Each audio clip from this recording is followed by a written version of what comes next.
Our work is really about, it stems from, our observation that learning is where the practical meets the profound. That more than any single thing, kind of everything depends on learning. And that our greatest responsibility as adult stewards of humankind is to steward the learning, the health of learning in children.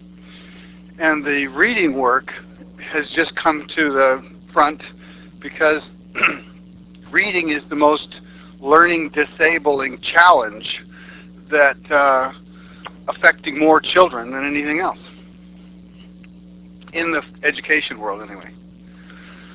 So with that as a background, after we took on the neuroscience challenge of exploring that and the history of reading and the code and all the science, historical, and research dimensions, we wanted to find ways to learn how to differentiate that challenge in different populations who experience it differently.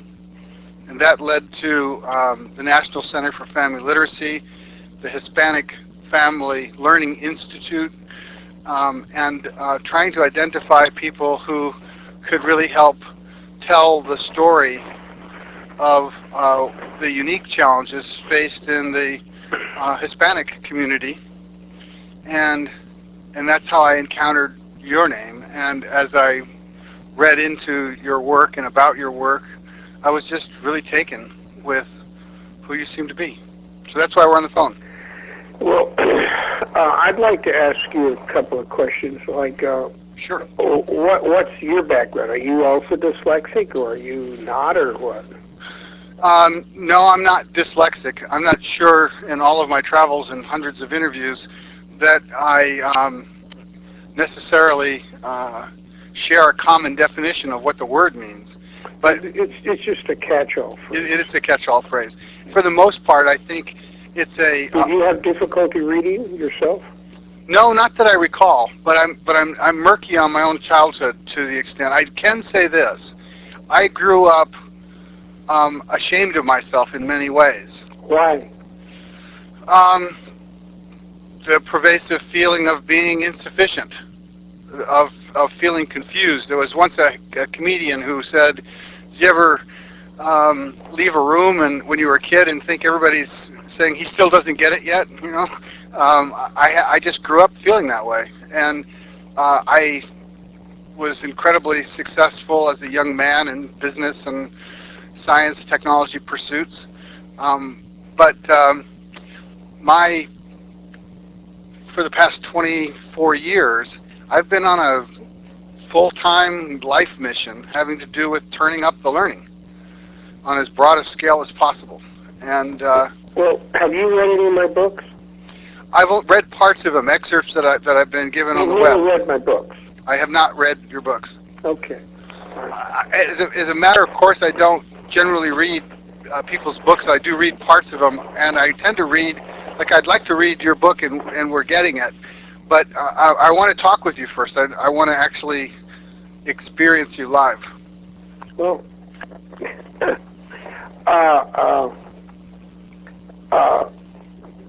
where are you located? I'm in Louisville, Kentucky. Okay. And how old are you? I'm 53. Okay. I grew up in Southern California, and I have a close friend and associate who was moved in a very deep way relative to his life from listening to you at a talk you gave. But I have my access to you is by inference and by reading excerpts of your work and reading what other people have said about your work. Okay, let me tell you this.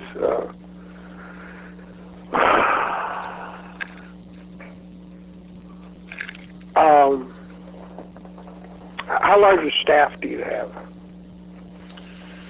Well, there's two of us that are full-time and a small network of volunteers and tech support people and transcriptionists and so forth. Okay. Okay.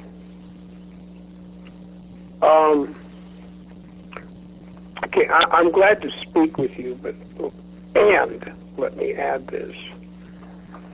The reason we have problems and we lose people in education is because the very premise of education doesn't work. I completely agree. And it hasn't been working for thousands of years. Right. It's just being more and more revealed as society becomes more complex, but it's fundamentally been misoriented since it began.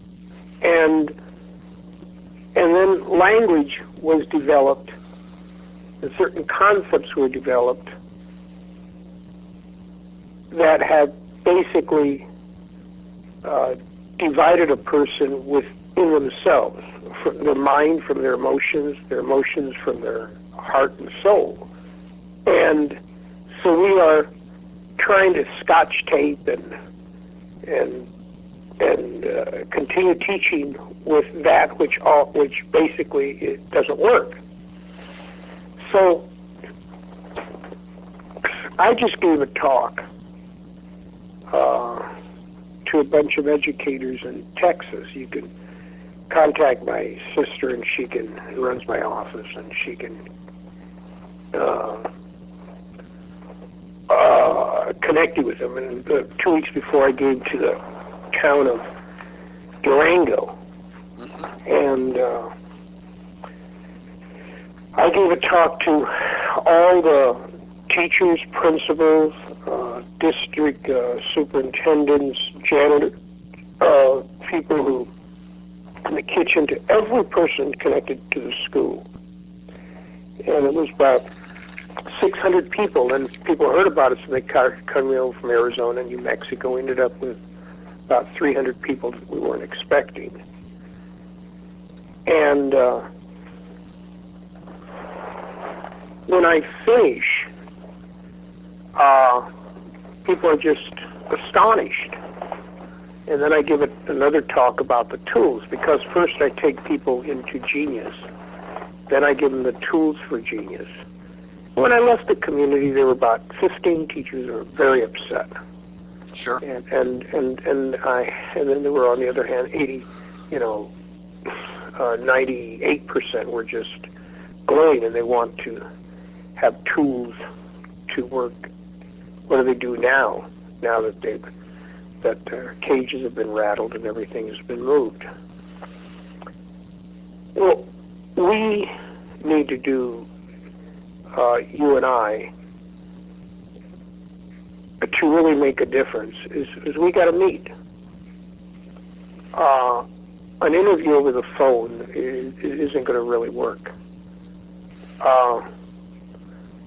I'd be willing for you to fly out and stay at my home, and you can bring a recorder. I'd be willing that if you can set up a talk in Kentucky, that I'll give a talk to your local junior college, university, or a group of teachers, and then after the talk, we can do an in-depth interview.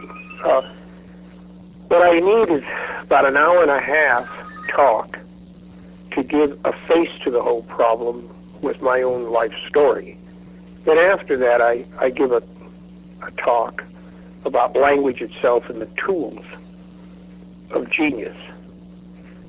And as a nation, this is where we need to go. Almost all the stuff I bring to us was not taught to me by Christian, Jewish, Western movement that came out of the Jews and the Greeks and the whole West, European mentality. Yeah, the abstract intellectual reflectivity that the writing system made possible given their oral language. So see, let me. I ask people at the beginning of the talk, how many of you can conceive? See, I'm taking you very, very seriously. Good. I appreciate that. I'm taking you seriously. So therefore, I don't want to misdo this or do this half-assed and lightly. I've been on this quest that you've been on for, I guess, a few years. I've been on it since I've been third grade, when I flunked the third grade twice. And I didn't learn to read till I was 20. And once I understood, Captain Moffat, when I was finally 18, explained to me what education's about. And once I understood what in other words, what they were trying to teach me, I could never learn. But once he explained how learning works, the mechanics of it, then I started getting all straight A's. And my light bulbs went on. Most people in prison, 85% of all people in prison, can't read.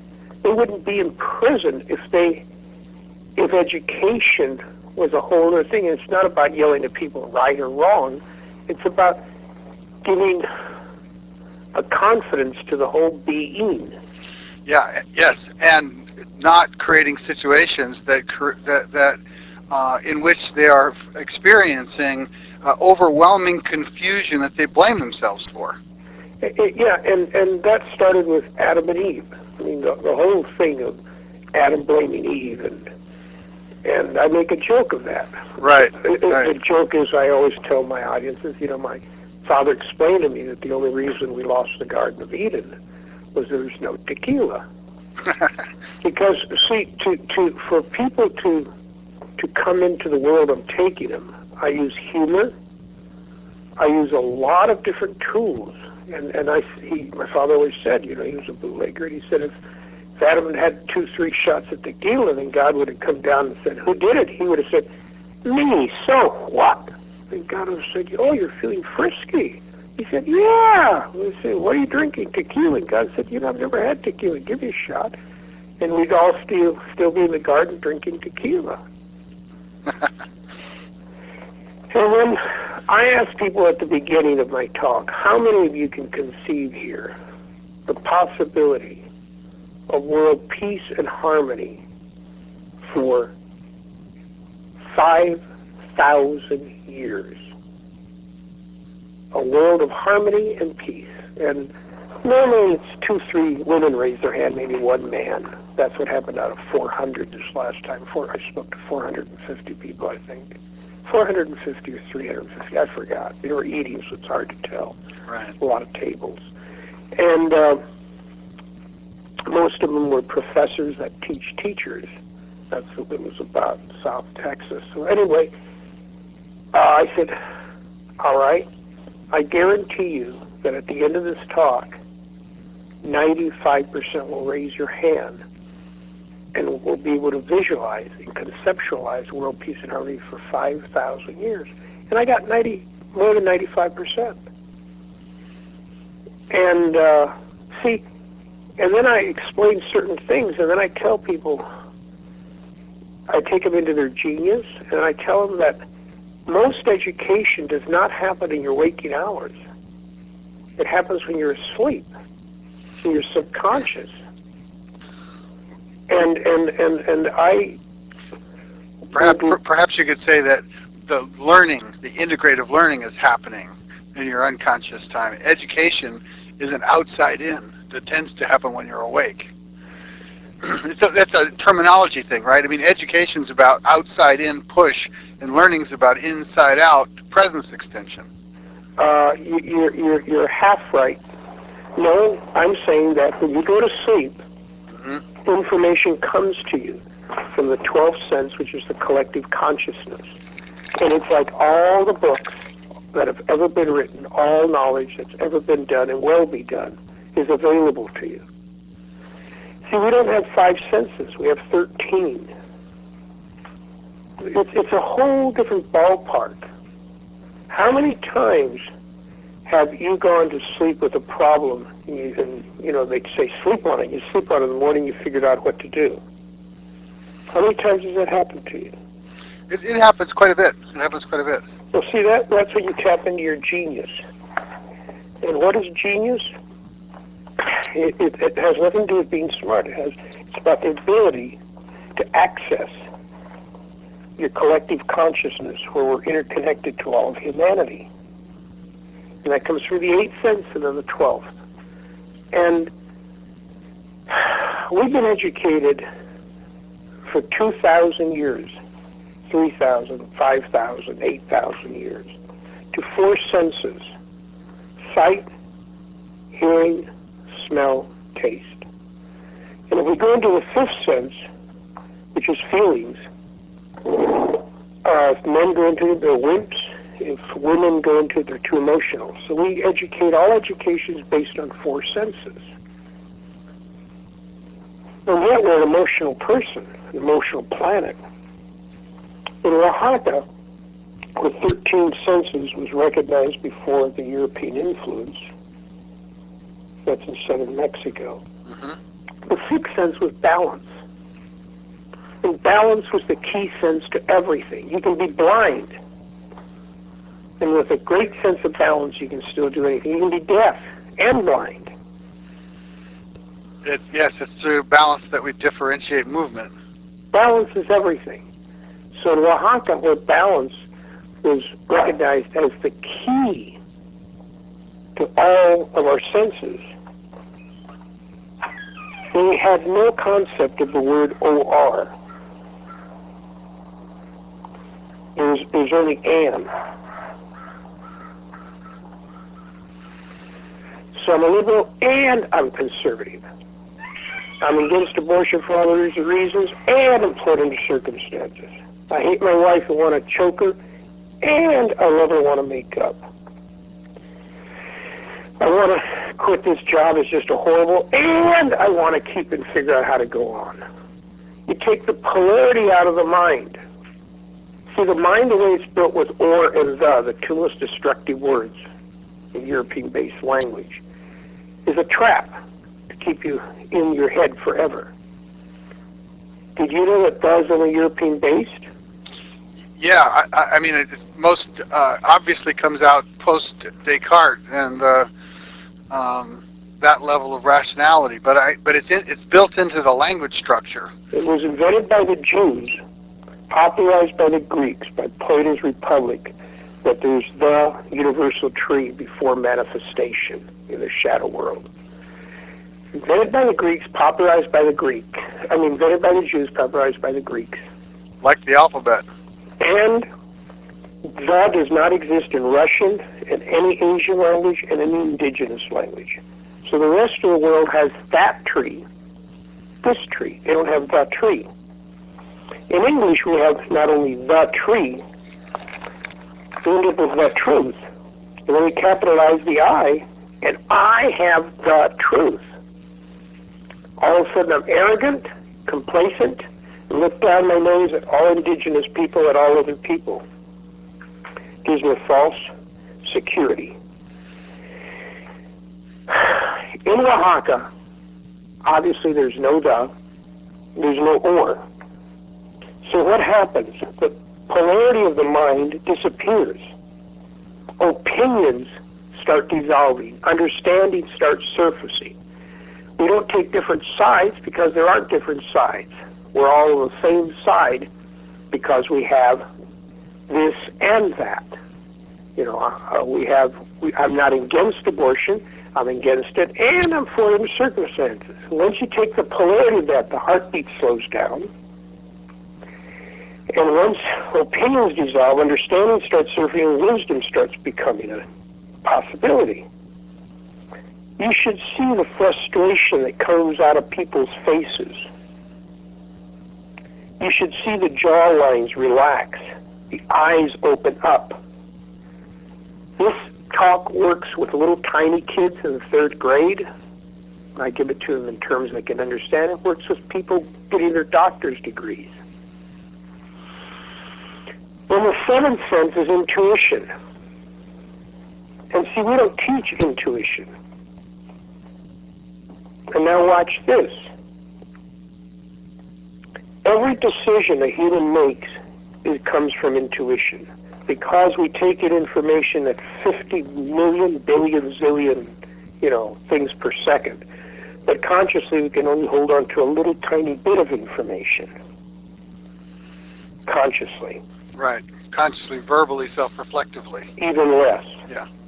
So what happens is we're storing all this information into our subconscious. Our subconscious is resonating with all of it all the time. Yeah, and it's resonating with everybody else's subconscious. Yes. There's an interconnection. So then what happens is, when you make a decision, people say to think positive. And I said, bullshit. Think positive and negative.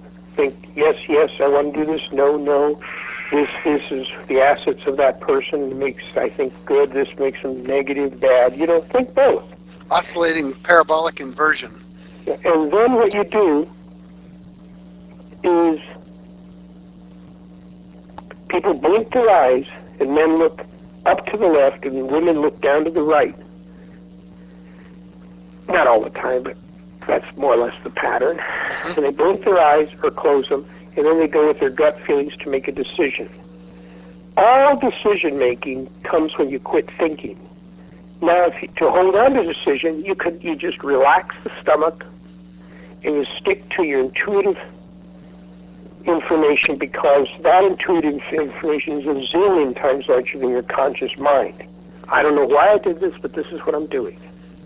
And if you go back to thinking, you just mess up your inner computer.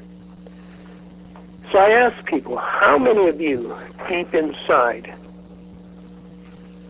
feel a peace when you make a decision? So what I do is I take teachers, students into a world out of the head and into their intuitive gut feelings. But this is where we live life.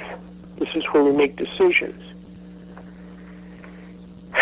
And genius does not mean smart. You look it up in the dictionary. It says guardian spirit, natural ability. According to ancient Rome belief, a guardian spirit assigned at birth. Right. Genesis, all the other things that, generativity. Yeah? Well, you're using a languaging that's beyond most people's, unless you're an educator, most people's concepts. I keep my languaging at the level of a 7th grader. Deliberately. So what happens is I like to keep things as simple as I can with a languaging as simple as possible. My favorite quote by anybody in all time is Einstein's, as simple as possible, but no simpler. But no simpler. That's my all-time favorite quote. That's a great one. So anyway, what happens is,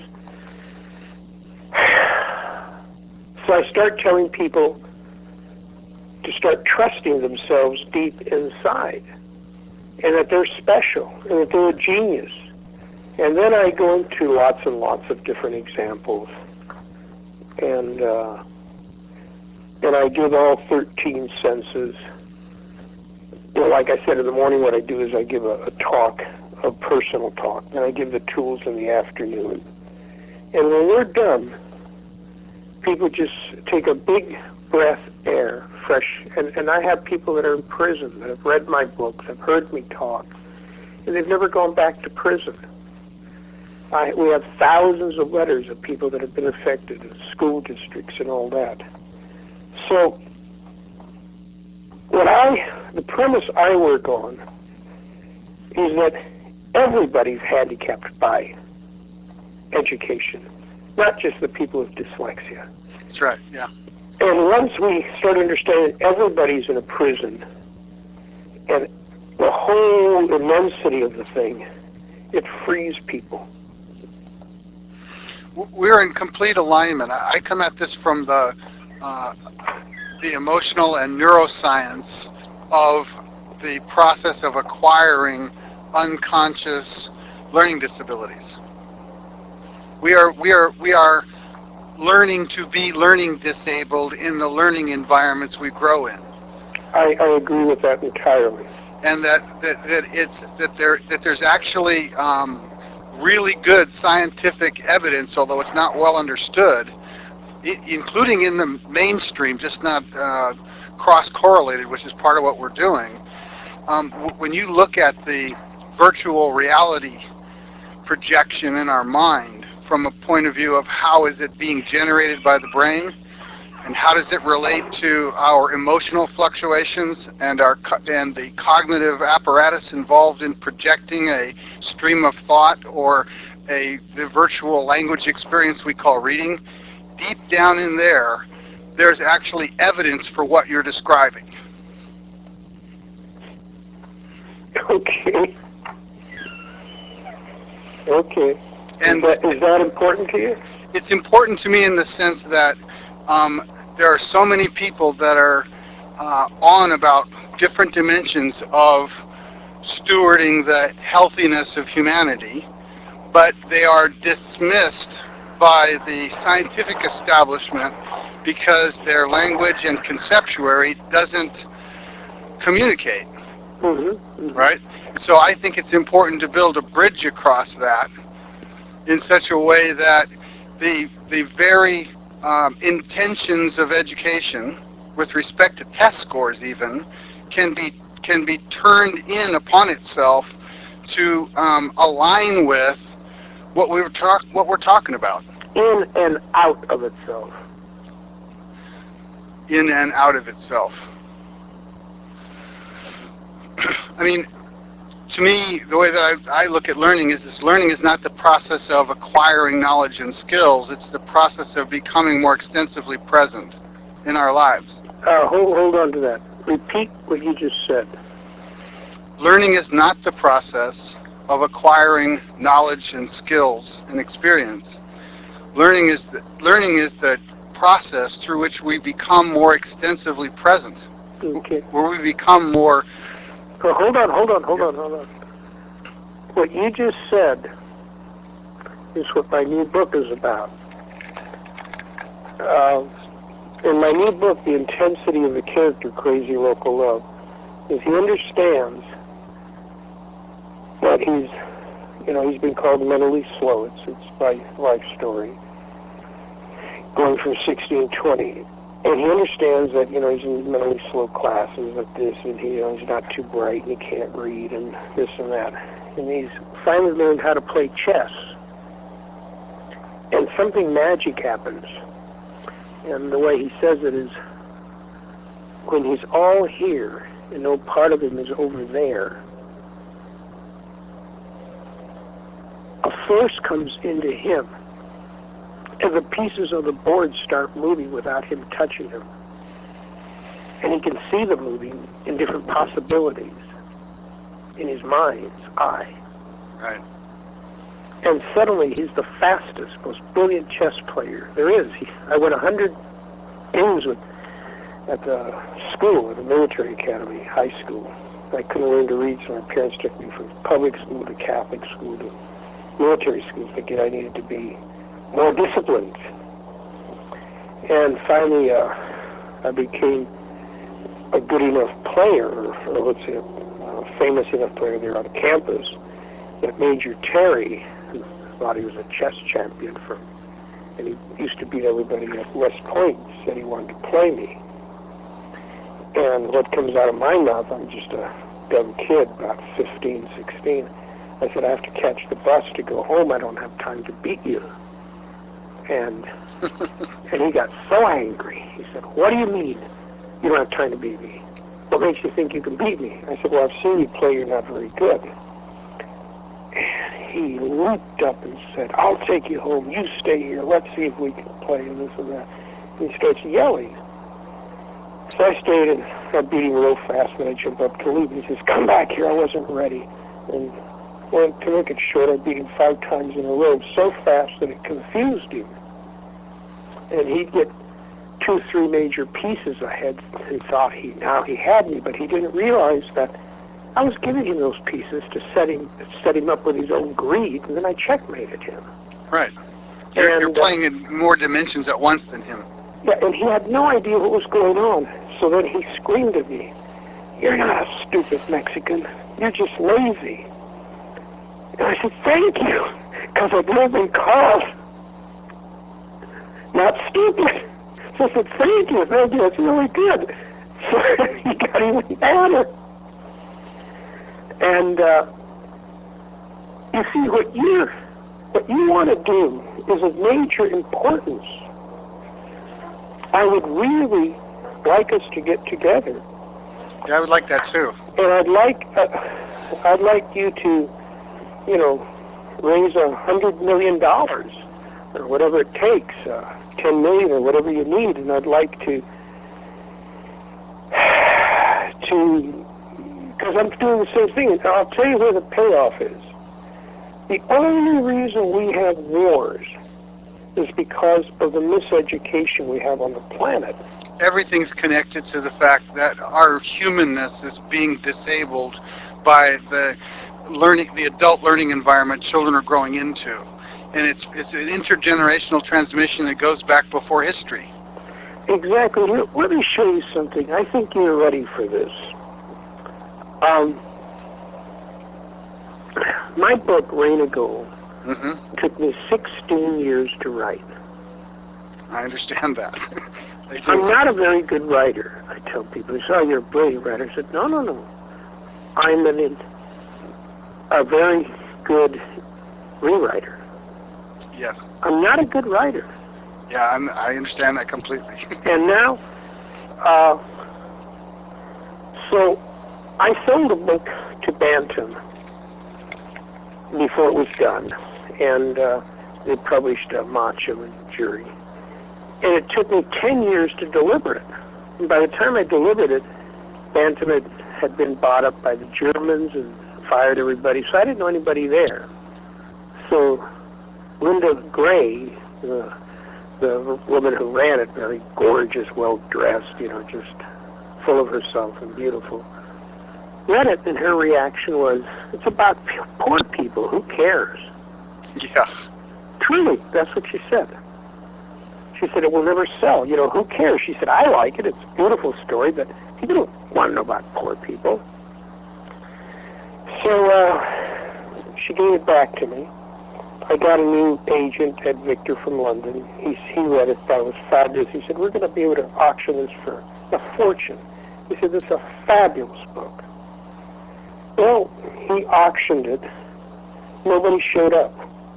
Only one bid came in, the first one from Putnam, Phyllis Grant. She said, I'll pay $75,000. Then nobody else came, and he was shocked because agent in the world, and he said, our first bid $75,000. By afternoon, we're going to be up to $500,000. So he told her, you know, what will you go? And she said, that's how I'll go. I won the bid. She said, if you just come to me and sold it to me straight, I was prepared to go $250,000. So anyway, we went for $75,000. And that, for me, that was a huge leap, because my last book I got $7,500 for it. Right. So she bought it, loved it, and just when we're in galleys and getting ready to go to mass production, I meet her here in California at the American ABA and American Book Association.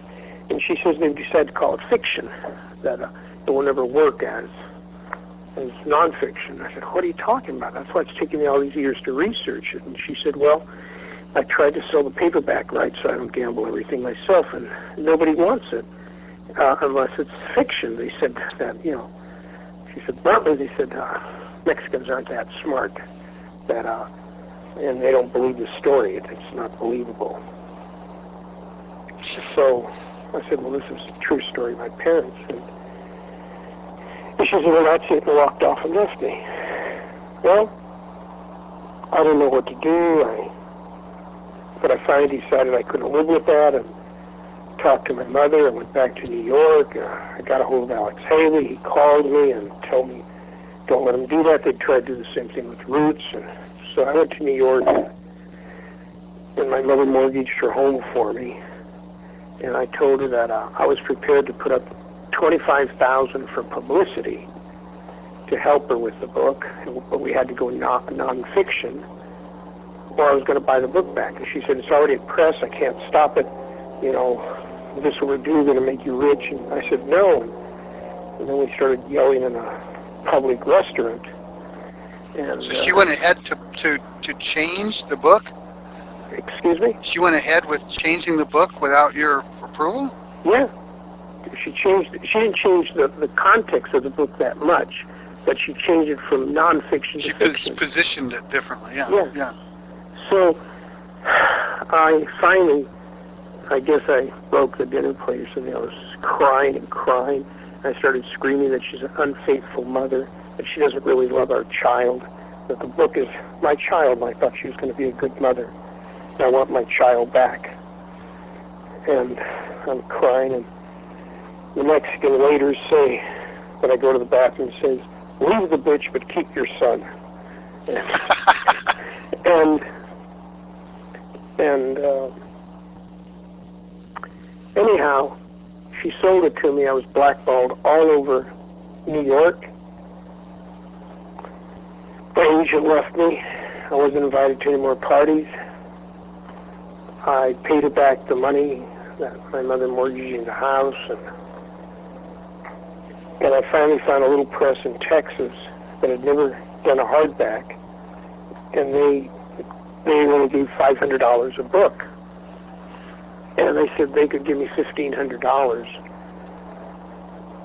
but I'd have to have it all retyped in this setting, which cost me $1,000. And then they said that they'd had to bring it out in paperback, and I said, we'll get reviews. So I'm trying to borrow money and whatever I can from friends, and I raised $10,000 so it can come out as a paid hardback. And the Mellon Foundation, then they reviewed me, then that internal rag of the Publishers Weekly heard about all this, and they were doing an article about racism in New York, and I told them the story, and I was very kind of ashamed. I wasn't proud of what I was doing. I was scared and ashamed. Yeah. And they said, that's fantastic. So they wrote an article, and all of a sudden everybody in the country, in the publishing world, knows about this book that a guy that bought it back. Yeah, which is quite a sub-story in the story. Yeah, and then the Mellon Foundation heard about it, wanted a copy of it, and they gave us $50,000 because the Nobel Prize winner Bellows was on the board, or his daughter was on the board, or whatever. And they read it. It was a fantastic book. They said, it should win the Pulitzer Prize and the Nobel Prize or something. And with those $50,000, we were able to print more copies. And I went on the road for a year, and we became a national bestseller. And kicked New York's ass. Now, backing up. When the book came out, my first talking gig was in Nashville, Tennessee. And I had never spoken publicly before. And, I had years ago by mistake. The main speaker didn't show up, so I spoke. But anyway, it had been years, and I gave a 12-minute talk about my book. Well, there were 50 authors, about 5,000 librarians and teachers there. And afterwards we went to our booths, us 50 authors, and there was this line going to the one booth in the back that had hundreds and hundreds of people in line. And they were all so excited, and I was wondering, God, what author is that? And all the other authors have 10, 12 people. Well, then they told me, that's your line.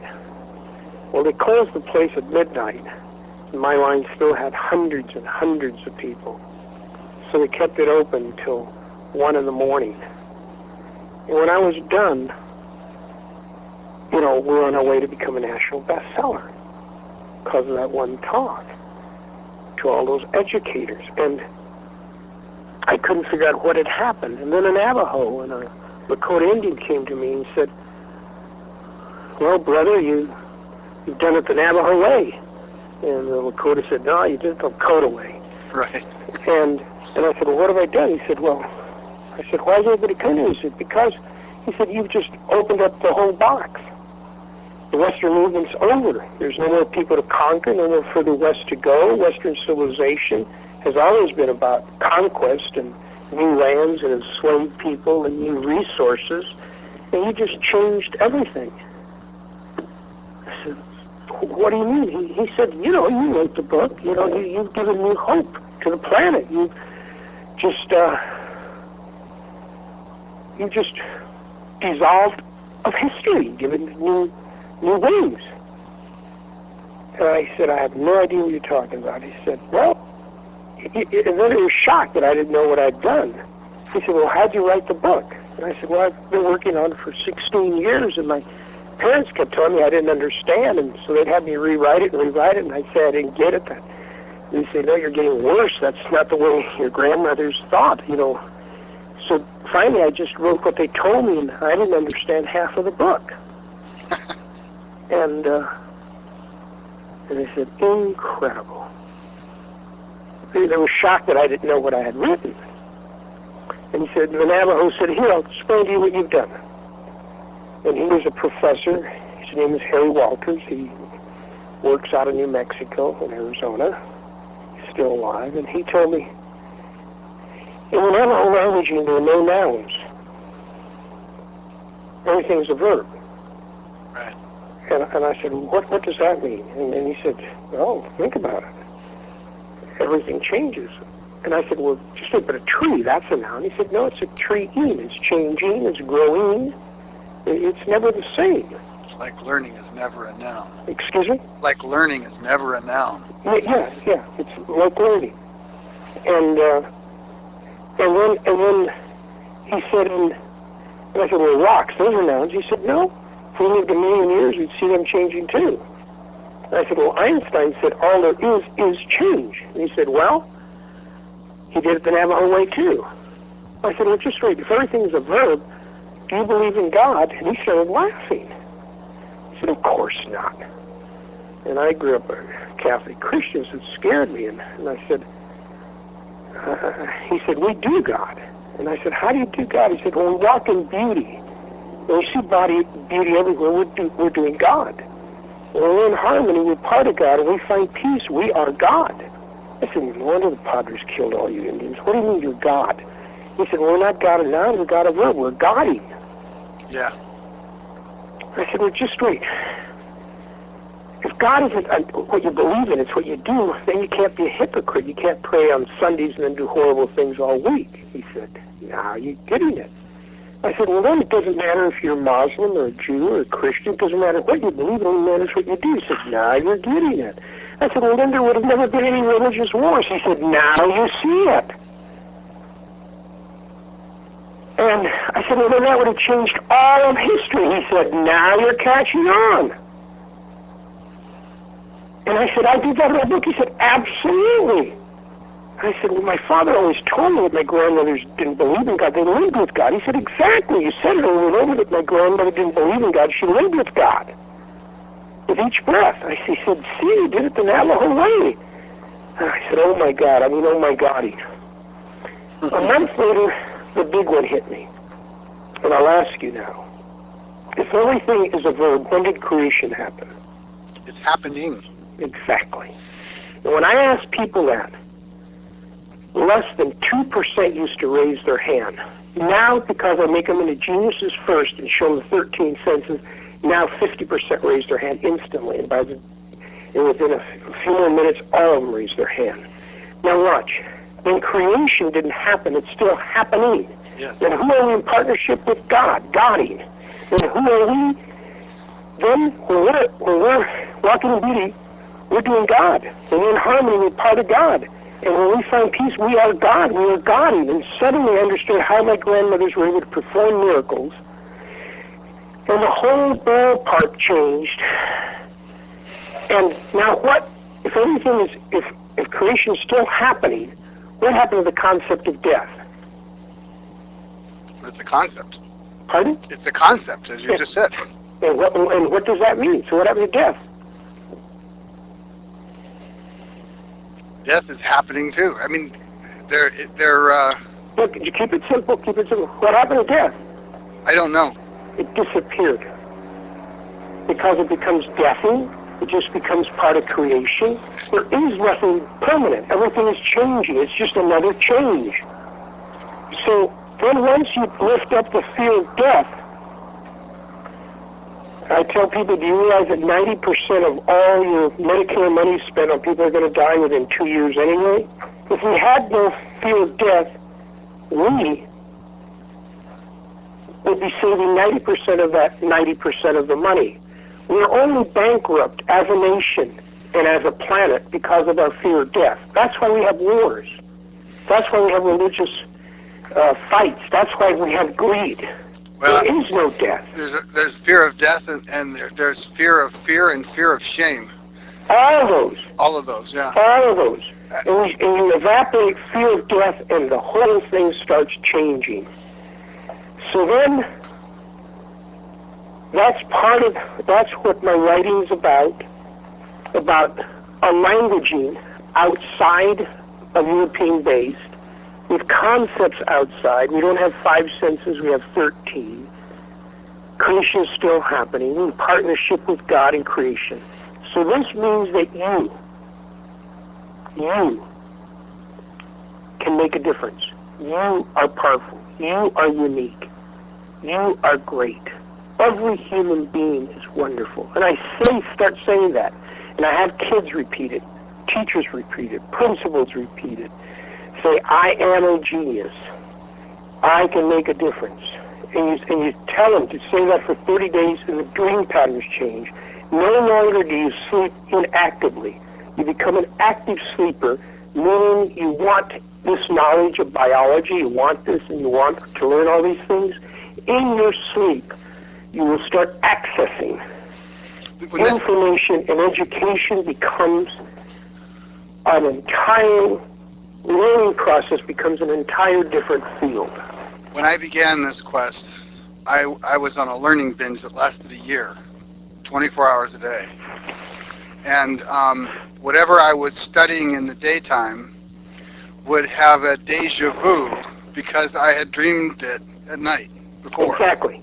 So I've had this experience. In fact, there's actually been some scientists that played around with a concept called Hemisink to create 2 different frequencies on both ears that would cause the brain to drop into a sync with itself across the differences in sound to induce that kind of mode. Very powerful stuff that was connected to the same conversation.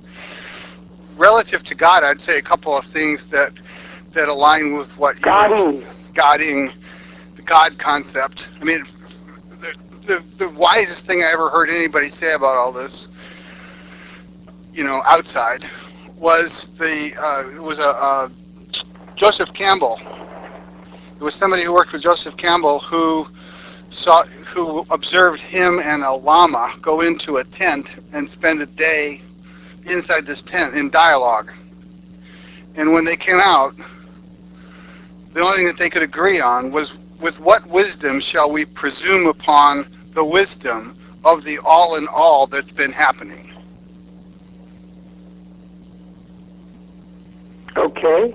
In other words, all of our ideas, including the idea that everything so far has been problematic or pathological, is an assumption on our part that's a presumption upon the intelligence in the all-in-all that's unfolding.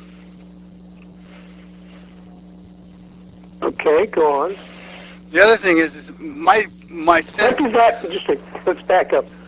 What Campbell just said, that he and this guru ended up coming up with after all those hours, what do you think of what he came up with? I think it has to do with the conversation that people get into about what's the right way or the wrong way, and is humanity have gone off on the wrong track in history, and that ultimately everything that's been unfolding is just part of the happening learning, the scaffolding of the happening learning. Okay. Rather than saying something back then was wrong and something can be right now. Okay.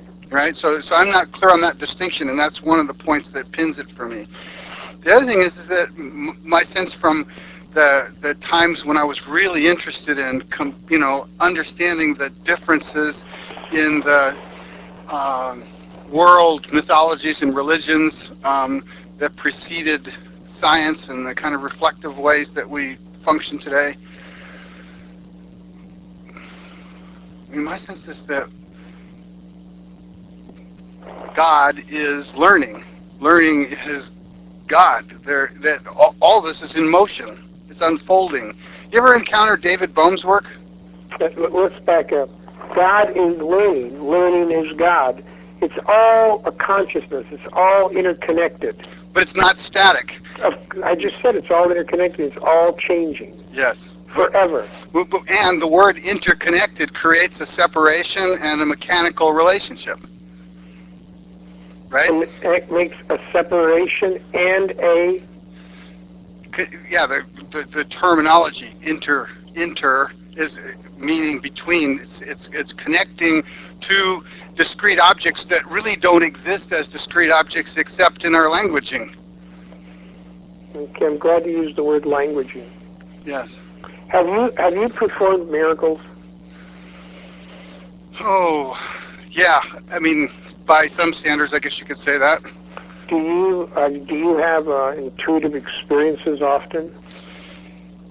Yes, and I don't categorize these different forms from one another. I'm a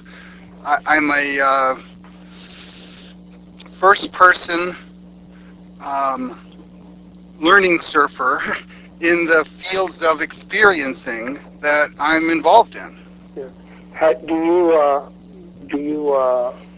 you had psychic experiences? Yes. I've had different times merge and co-register. I've had experiences that are inexplicable by normal conventional description. And okay, well, all of those are just baby steps as you go into the 13 senses. Once we go into the 13 senses and we worked with them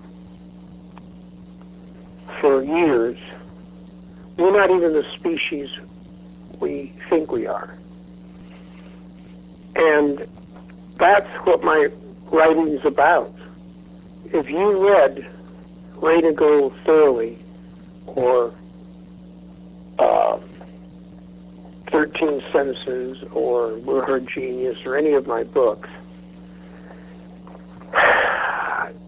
it gives you a glimpse into a whole world that's pre-Christian, pre-organized religion.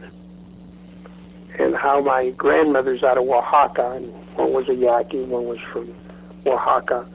They had a whole different relationship to the planet, to each other, and to the universe. Well, I'm intrigued enough to do that, and I must say that from my perspective, the way that I function is that, you know, I've done 120-something interviews now, and for the most part, what I'm most interested in is the live learning together. And so I meet up with a neuroscientist who's working in a specialized field I've never experienced before, but I can be in sync with his inner thought about it in seconds if we open a channel the right way between us, if we learning together. And so that's my preferred modality, and one of the reasons that I often don't pre-read, because I don't want to prejudice that opportunity. Okay. Well, let me tell you that when I finish my talk, I tell people that I guarantee world peace and harmony for 5,000 years, and there's nothing we can do to stop it. And then I explain to them how we're going to get there is with female energy in both men and women. And what's going to get us there collectively are women in their periods. Did you know that young women, when they go to college and their roommates, they start having their periods at the same time? Yes, I've heard that before, yeah. Okay, do you know that at the workplace, when they're working together, they become connected and friends, they start having a period at the same time? Did you know that? No. And the same thing with airline stewardesses, everything. See, women are connected to the moon like the tides of the ocean. And women used to be the consejeras of our planet, the leaders and the people that advise. and men knew how to listen to women, because in many of your pre-organized religion, or goddess-based. They used to raise men as girls for the first 7 years, so they know how to access the heart. And then afterwards they switched over and raised them as boys. And women are just an incredible emotional level. And then the natural aging cycles is 13, 26, 39, 52 where you are, 65, 78, 91, 104. And people used to live to 100 without getting sick and not having heart attacks or all the modern diseases we have.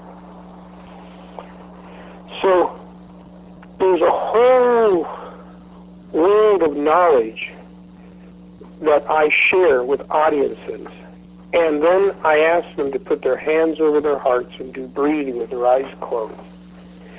And I ask, how many of you people in the audience kind of, more or less, have had these thoughts? And they just didn't have the tools with which to talk about them to yourself. How many of you people remember them? And it's amazing. And you'll get a few people raising their hands, and then as you go into it more and more and they give examples, pretty soon you have about 75% of the people. See, we all are walking around already knowing everything. Already. It's just that we've been cut off from our consciousness. Right. Through miseducation, through 5 senses.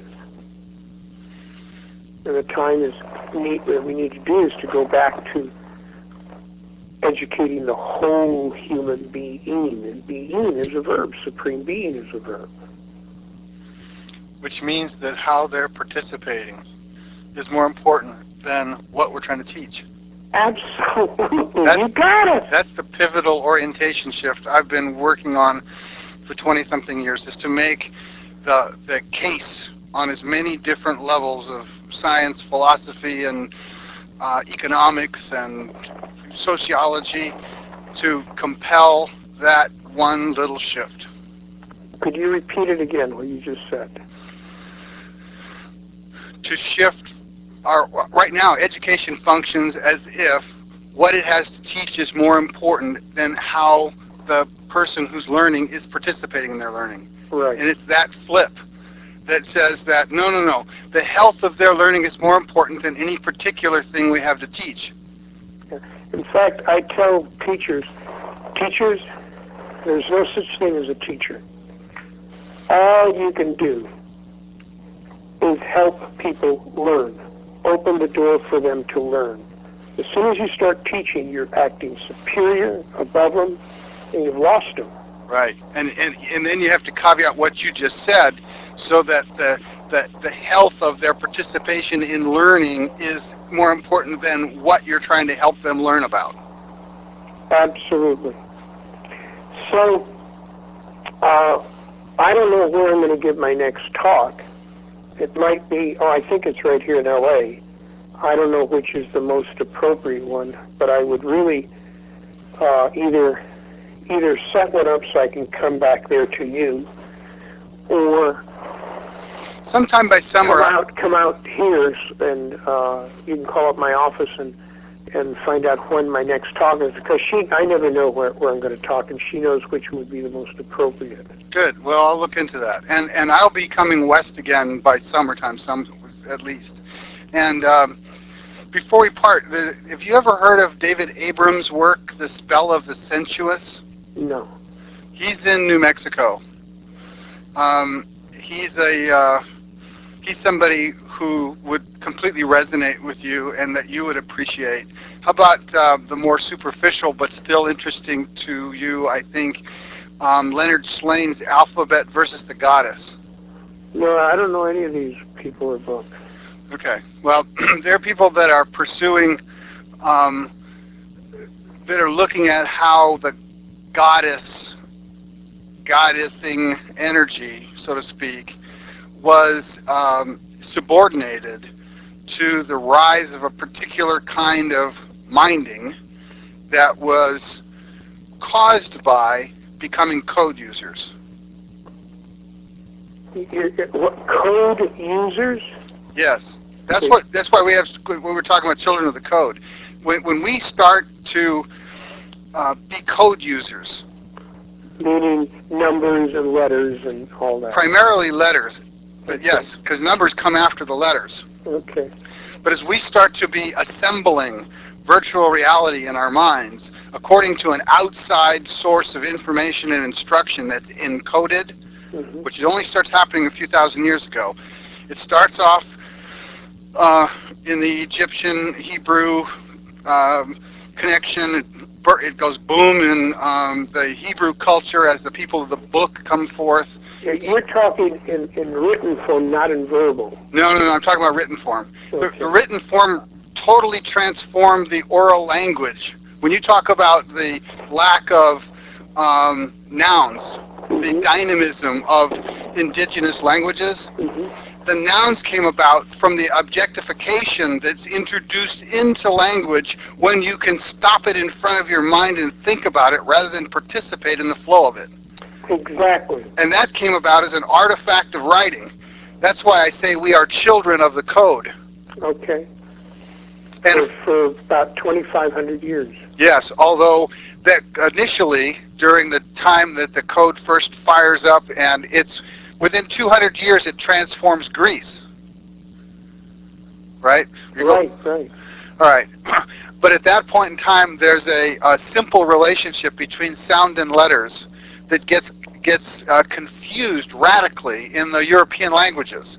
And it's the confusion that happens between sound and symbol and the complexity of processing that which causes both the explosion of recent Western science and all of that, but also the crippling effects on people who have difficulty acquiring that. Right. And all these things are connected to the core of the story I'm hearing you bringing forth in our talking.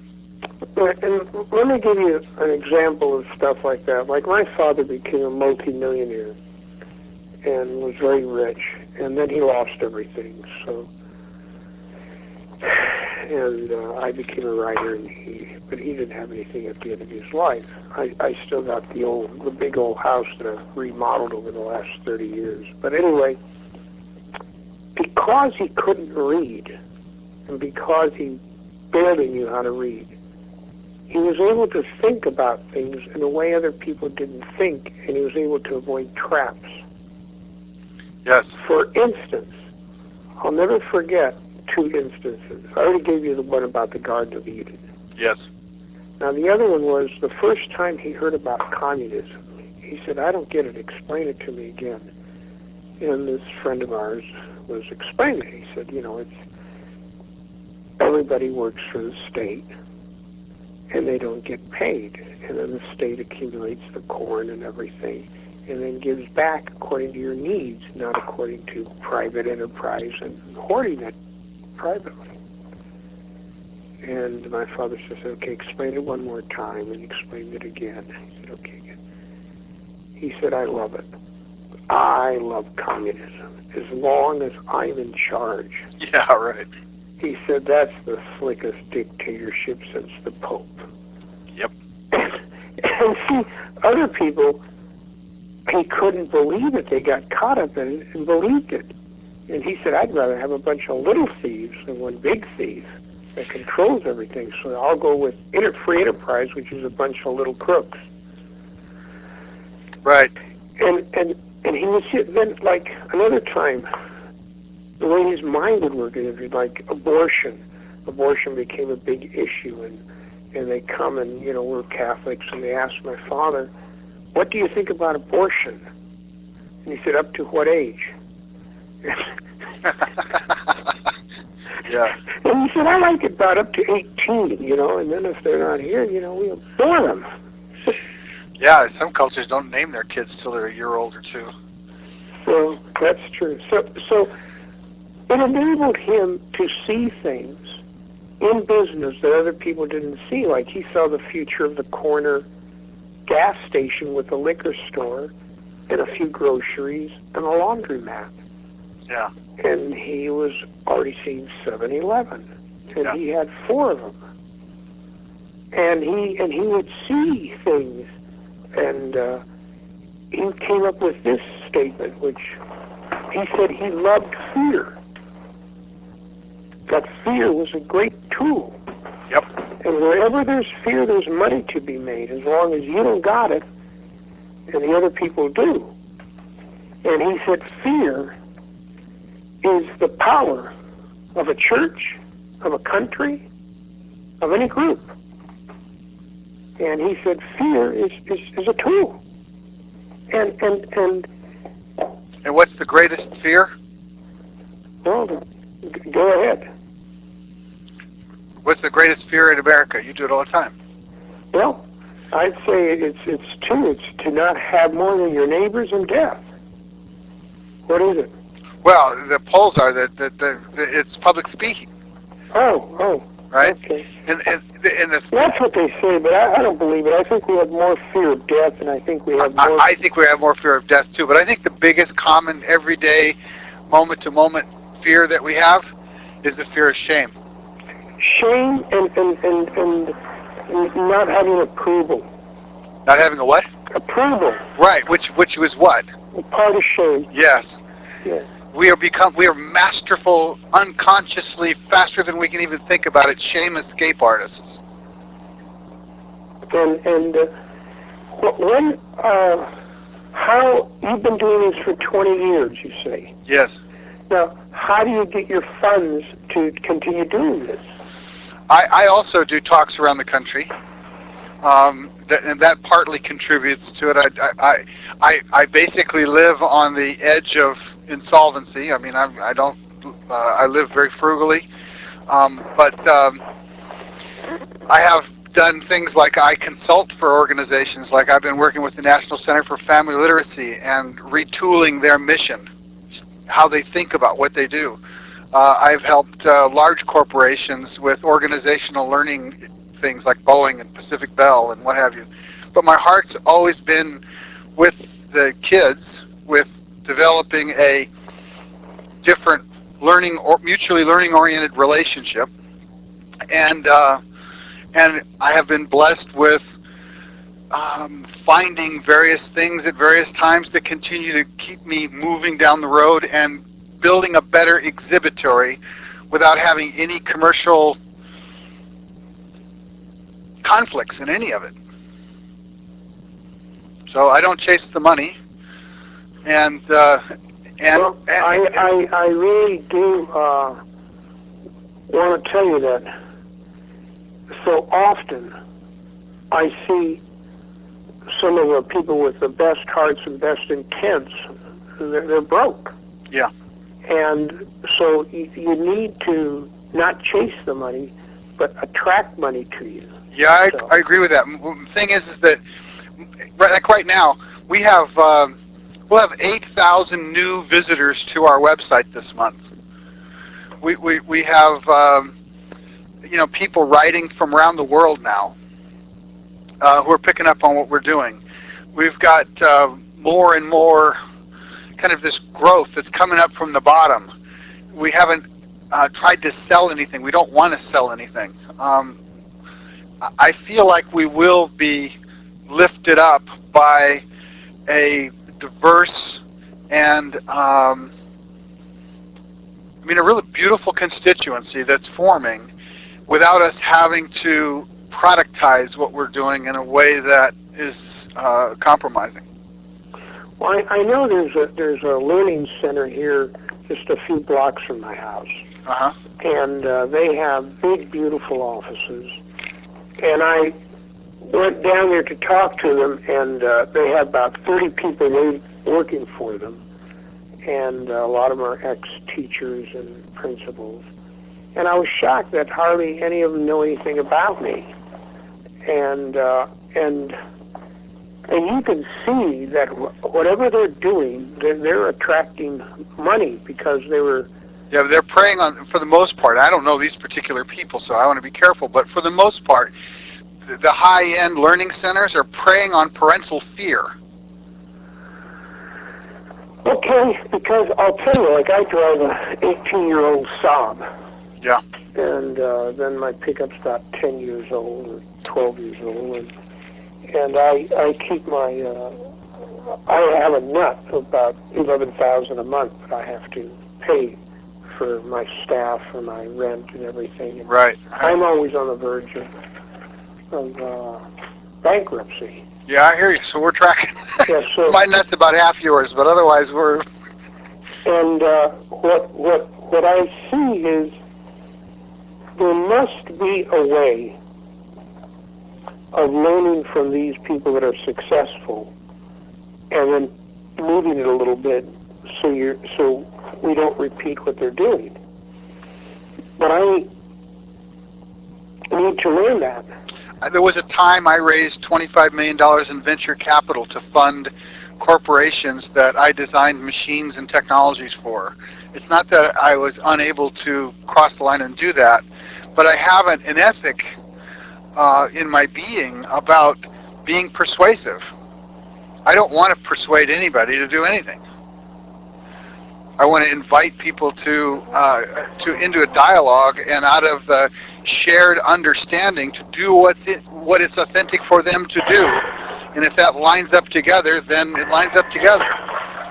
And I am very optimistic that will actually continue to float and rise the boat. Okay, well, I'm right now in the process of doing a video. We shot it in Durango, and now I got to find money to edit it. And I want to be able to see. I give a talk, like I said, it's an hour and a half in the morning of a personal life, my personal life. And before I get there, I have I need for people to have read my book, Burro Genius. Then I get there and I give a talk, and then we break for lunch. Then in the afternoon, I give the tools of genius. And then I want to develop something to leave afterwards. And I want to do this at school districts where I can speak to the entire, all the teachers, principals, and put them on the same page, because I'm saying that the future of this country, we're going to be a bankrupt country. We're going to just fall apart. We need to start accessing our most natural resource, which is the genius of our children. Have you been to my Implicity website? No, I haven't. I'll go to it. Implicity.org. You can find it from Children of the Code, too. On its very front page, it says, exactly what you just said. The most precious natural resource on this planet is our children's learning. It's true. Well, I say our children's genius. So let's see about getting together. Okay. Call up my office, and like I said, if you are you connected with the local university? I don't think I can do that. I mean, what I can do is I'll talk to the people that I talk to and suggest that they get to know you, get to know your work, and bring you to town. But I'm not. I mean, even with our seminars and the things that we do, like we're doing one in Tupelo with 1,000 people in April, and we're doing the National Center for Family Literacy annual conference, and we're doing conferences around the country. But I don't market them or sell them or even advocate them. They're just there for people who want it to discover it and pull us. So I'm trying to create a system that's got a natural organic pull as its basis for functioning. So I don't go out advocating anything. Well, I certainly want to get people to read my work and to buy it and read it and share it with their friends. Yeah, I'm selling my work, and now we're trying to do a movie, and I want to be part of the marketplace, because the way I figure is that's the only way you can reach a lot of people. Yes, and there's a bunch of examples, particularly post-web world, where the right thing at the right time just takes off and creates a vortex that... Oh, that's absolutely true. And so I'm more interested in creating the resources to be... I want to be catalytic, and I want to provide resources, but I don't have any other agenda. Okay. What do you mean by catalytic? Catalytic in the sense that, like, when I do a talk, when I do a seminar, or when people come to the website, that their experience is it's precipitating a transformative shift in them, not because I'm telling them what they should know, or how they should think, or what they should do, but because I'm creating such a web of resources that their own interest is resourced into transformation. Sure, I agree with that totally. I mean, I don't see any difference in what we're doing. No, I don't either. I'm not meaning to create a difference that doesn't exist between us. I'm just trying to be clear about, you know, what it is I do and how I do it. Okay, well, I'd love to meet you. I'd love to meet you. Okay. I'm sure with some way or another we'll do that. All right. Take care. All right, thank you very much. Bye-bye. Bye.